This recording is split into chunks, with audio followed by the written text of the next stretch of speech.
Hey everyone, welcome to Plants and Politics. I have an update to share about one of Trump's Capitol insurrectionists. It's time for an episode of Where Are They Now? Matthew Bledsoe was arrested. Patrick Montgomery was in court. Jonathan Manapa will stay in federal custody. No, I don't take responsibility at all. So you guys should remember this defendant. If not, you're definitely going to remember one of his friends and fellow insurrectionists. William Blauser Jr. is a 75-year-old Pennsylvania resident. He's a Navy veteran, and he was seen inside the Capitol with everyone's favorite sovereign citizen, Pauline Bauer. She's that woman who famously yelled at the officers and told them to bring Nancy Pelosi and others out because she wanted to hang them. So Blauser was also seen outside the Capitol with not just Bauer on January 6th, but also defendant Sandy Weir. Now, she's the one who was seen and heard yelling at a reporter, allegedly, and the reporter was being attacked at the time. The reporter was physically being attacked by several men who stole her camera from her. This is like a New York Times reporter or something. And they physically were pushing her around, shoving her. I think they even may have knocked her down at one point. And Weir is yelling at her, telling her to get out and calling her a traitor. So two real charmers. I mean, Blauser really needs to reconsider his circle of friends. I'm just saying. So prosecutors say that there were 3 officers stationed at the door when Blauser tried to enter. They tried to stop him and others from entering the building, but Blauser entered anyway. And they say that he kind of walked backwards into the building and he pushed his way through the officers and the mob. Well, there's also surveillance video showing that Blauser got into what prosecutors described as a, quote, brief skirmish with law enforcement. So Blauser was arrested on May 19th, and he was charged for some reason only with the 4 misdemeanors that we keep seeing: entering a restricted building or grounds, 2 counts of disorderly conduct, and 1 count of parading or demonstrating in a Capitol. Not charged with civil disorder for this so-called skirmish with the police, which, there's photos, there's videos. So as usual, Blauser pleaded guilty to the parading charge, and he was facing up to 6 months in prison, up to 5 years of probation, $5,000 in fines. But the prosecutors were only requesting a sentence of 3 months of home detention, 3 years of probation, 60 hours of community service, and a $500 restitution fee. Blauser, on the other hand, wanted only probation. So in court, U.S. District Judge Trevor McFadden had questioned why he wasn't charged, what happened with this whole physical altercation with the officers. And the prosecutors said that they believed Blauser when he apparently told them he was just trying to restrain Pauline Bauer. He said he was trying to keep her from confronting the officers or stop her in the middle of that confrontation. Judge McFadden then also noted that Blauser is a Vietnam War hero. He's a recipient of the Purple Heart. And he asked him, how did this happen? Like, you're one of the last people that I would ever expect to have trouble with the law. What happened? Well, Blauser said, I just went to DC to visit the Vietnam Veterans Memorial. I have some friends who are laid to rest there.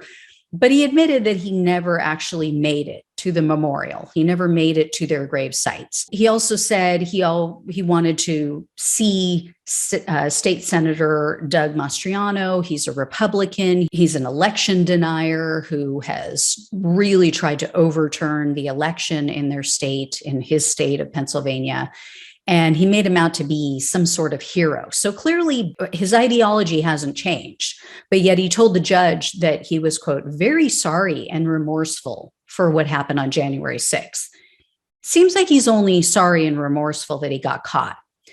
So Judge McFadden admonished him. He said, you were trespassing in a very sacred place. You ended up being part of something that was very dangerous. And he said much more destructive than anything you would have intended. But how would he know what his intentions are? Right? I mean, the guy is still saying, oh, yeah, I look up to Doug Mastriano. That clearly tells you he hasn't changed his tune. So when it came down to it, the judge allowed Blauser's military service to outweigh his actions on January 6th. You guys are going to be so angry. I'm so pissed at this. He ordered Blauser only to pay a $500 restitution fee. No fines, no probation, nothing.